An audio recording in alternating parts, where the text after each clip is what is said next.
Am I starting this a little bit late into the book? Yeah, because I've read like that much of the book. But listen, I started it and got busy with work, and then I got sick, which I feel like my voice is still evident. Hello, Shelby Joe. Yeah, did I read? Oh, I don't even know. It's probably like 70% of the book? Maybe. Um, I feel like this is a very well known series. I read Shadow and Bone. What was that? I think I finished that up for Amazing Race Readathon in August. So I'm picking this up as Get a Clue for my book one prompt. I am behind on the prompts. But we go into Ketterdam, which was mentioned in Shadow and Bone. And it says, a bustling hub of international trade where anything can be had for the right price. And no one knows that better than criminal prodigy Kaz Brecker. Kaz is offered a chance at a deadly heist that could make him rich beyond his wildest dreams. Everything he ever wanted, I guess. But he can't pull it off alone. And here's the part that really intrigued me when I read this in the bookstore before I knew that Shadow and Bone existed. A convict with a thirst for revenge, a sharpshooter who can't walk away from a wager, a runaway with a privileged past, a spy known as the Wraith, a heart-trender using her magic to survive the slums, a thief with a gift for unlikely escapes. Kaz's crew are the only ones who might stand between the world and destruction if they don't kill each other first. Like, short, sweet, to the point. Doesn't give anything away. Perfect synopsis. I feel like sometimes synopses give too much away, like, and that's why I don't read them. But, like, that one did good. Also, I love this page, like, my Shadow and Bone books also have that, but, like, perfect. But like I said, we are a good 70% in now. I just hit part 5, and, part 6 is, like, the last section. So there's, like, 46 chapters, I think, and part 5 starts with 27. So I like that this one goes back and forth between POVs. Like, we've hit multiple POVs so far. I like books that switch our POVs. Like, one is, like, fine, but, like, you know what's better? Getting multiple point of views. I think it brings the whole thing together. And, like, not gonna lie, I think it works really well in thrillers. This is fantasy. I feel like it also works really well in fantasy because everyone is doing, like, 10 different things at all times, I swear to God. And I think, you know what? Keep you interested because we're, like, in an intense part with this character. And then we're going to jump to this character who's, like, doing something completely different. Like, I'm here for that kind of stuff. But, like I said, we're a good 70% through. This is, like, all set up and coming up with our heist to break into the jail. Because why wouldn't you break into jail? I mean, perfect place to perform a heist, right? So here's all of our setup where we're like meeting all of our characters and then we're like planning our heist. And I'm now at the part where we are now currently breaking into the jail. So we have like 30% to break into the jail and, you know, not die. Obviously, simple. What else can there be? I know that doesn't like, that's like a 3-minute summary, but you know, with these fantasy books, they just be taking their time with the setup. And I'm like, I ain't mad about it most of the time. So, you know, goal is, though, to finish this tomorrow night. These lights, I kind of like vibe with the lights here. I wonder how dark does it get if I turn this light off? Oh, I mean, that's really blue, guys. I'm gonna turn it back on. Oh my god, where are you? There we go. Okay. So, I finished Six of Crows. Was a reread. Art in 21. I hadn't read Shadow of Bone at all, though, and was kind of confused, low-key. However, I have now finished this. I mean, I read, like, you know, I didn't update you guys until I got 70% through, but, like, I went and finished it. And 4 stars. I think I gave it 4 stars the first time, too. But, like, a solid 4 stars. You know, we got our criminals. Let's plan our heist. Some deaths. Some fighting. Betrayal. More fighting. Not betrayal. Accidental deaths. And then ending with threats. You know, like, we got everything we need for a great, great heist. So, I'm hoping I can get to Crooked Kingdom here soon, because I kind of want to continue the series. And then I also, like, need to buy the second duology. I haven't bought it yet. Because I was like, girl, don't buy it until you, like, read Crooked Kingdom. But, like, I need to go. This is actually really good, you know? Like, I'm really enjoying these books. Like, Bardugo's doing a good job. Like, I wasn't hopping on the bandwagon at first, and then I read Ninth House, and I was like, yo, I could get on this bandwagon. And now I'm on the bandwagon. Am I late to the party? Maybe. But 4 stars. I hope we get to see more of Kaz in Crooked Kingdom, because not gonna lie, I think Kaz and Nina are probably my favorite characters. So I'm hoping we get to hear more from them in the next one. But otherwise, I like that this one switches back and forth between point of views. That is one of my favorite elements in particular fantasy books, is when we switch back and forth between point of views. Like, it works well in, like, other books too, but, like, I feel like switching point of views works really well in fantasy, especially when you have, like, when they were all off doing the heist. They're all off in, like, different areas. I feel like that really brings it together. Like, it's chaotic. Here's where everyone's doing at this moment in time. And there's just general chaos ensuing. And so I think multiple point of views works well. Especially in my ADHD brain, you know? It just works. And it's like 2 months later, oh, almost 3. It's now January, almost the end of January, and I have finally picked up Crooked Kingdom. And let's just go over a little summary here real quick. Kaz Brecker and his crew have just pulled off a heist so daring even they didn't think they'd survive. But instead of divvying up a fat reward, they're right back to fighting for their lives. Double-crossed and badly weakened, the crew is low on resources, allies, and hope, as powerful forces from around the world descend on Ketterdam to root out the secrets of the dangerous drug known as Judah Param.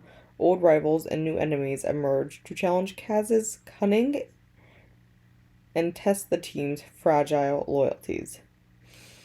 Jesper tapped his fingers restlessly. Has anyone noticed this whole city is looking for us, mad at us, or wants to kill us? So, said Kaz, well, usually it's just half the city.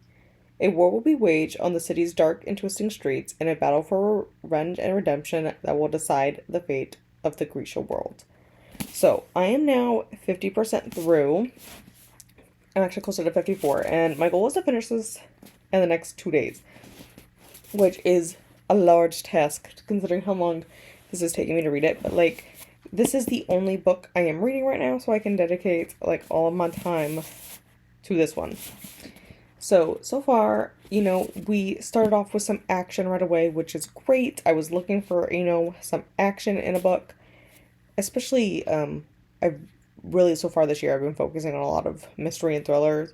And while there's some action in it, like, I need it to not necessarily just be, like, straight murdery, you know? Like, yeah, there's murders in this one, and there's, like, attempted murders, but, like, we've also found some damning secrets, and I'm really liking, you know, I was kind of just, like, indifferent about him in the first book, but Wayland, however say his name, I don't know, but I'm really, like, he's quickly becoming one of my favorite characters. Him and Jesper are my favorite characters in this series.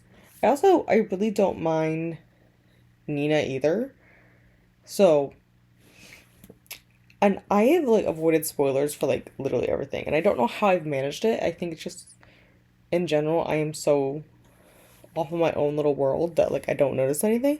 So, this is going very well. And, like I said, we've learned some damning secrets. I'm trying to keep it as vague as possible because I don't want this to be spoilery. But I am, like, really enjoying my time. Have our characters almost died several times? Maybe a little bit. But I am fully enjoying this one. This is going so well so far. And I'm really liking how, you know, we're doing, like, a little bit of traveling, which I do enjoy. And like I said, we've had, like, a lot of, Van X. We've had a lot of it. And the chapter I'm going into is chapter 23, and like we're back in Wyland's point of view, and oh, we got some drama happening. Like I really hope that this is like a fully fleshed out storyline with him, and that we get some confrontation, and he like gets an explanation because I'm like really invested in that storyline in particular right now. I mean, sure, the other ones are there, but like, I'm really invested in his storyline at this current moment. So I'm really hoping we get to hear more about it. But that is all I have for now. Hopefully, after I read this next chapter, we'll have a little bit more of an idea. Maybe we'll get some answers. I don't know. So I totally meant to finish this book by Wednesday night. Guess what didn't happen? Because I got a migraine on Wednesday after assisting in retina surgeries all day. And Thursday I got to do more, and then I did more in the morning, and then when I came back there was more stress. But it's regardless of the point. And then Friday there was more stress, and I think I had a migraine hangover. To put a long story short, to put my long-winded explanations short, I think I just had like a migraine hangover, and I like was super exhausted, and like I don't think I really fully got over it until today, Saturday, because I woke up, went over to my mom's house, and like literally proceeded to pass out on the couch for 2.5 hours. Like my brother watched 2.5. Like we watched one playthrough of Hobby Playtime Chapter 3, and he started another one. I fell asleep in that one because like none of the creators that I want to watch play it have made videos yet, rudely. But I have finished Crooked Kingdom. And I would like to say I like the backstories we get in this one, because I like the backstories of the characters. Like, was it Wylan or Waylon? I don't know. But he is one of my favorite characters, as is Jesper. And I like the little backstories for them. I like how we get the backstories for them. I just love them so much. I also really like Nina's backstory. I really like Nina too. But, I mean, mainly it's Jesper and Wylan. I'm gonna say Wylan. I know, I just how I'm gonna say it. I don't know if that's right. I haven't seen the TV show. Is it in the TV show, guys? I don't. This is why I don't say names out loud. Regardless. I was gonna say something and I lost my train of thought in that little tangent I went off on. I don't remember now. But I really like these characters. Oh, I remember. Okay. So when I started this, people told me to make sure I had tissues on hand. And I appreciate the heads up warning that this is going to be sad, because there's a lot that goes down in the end that is very sad. However, I am not a crier.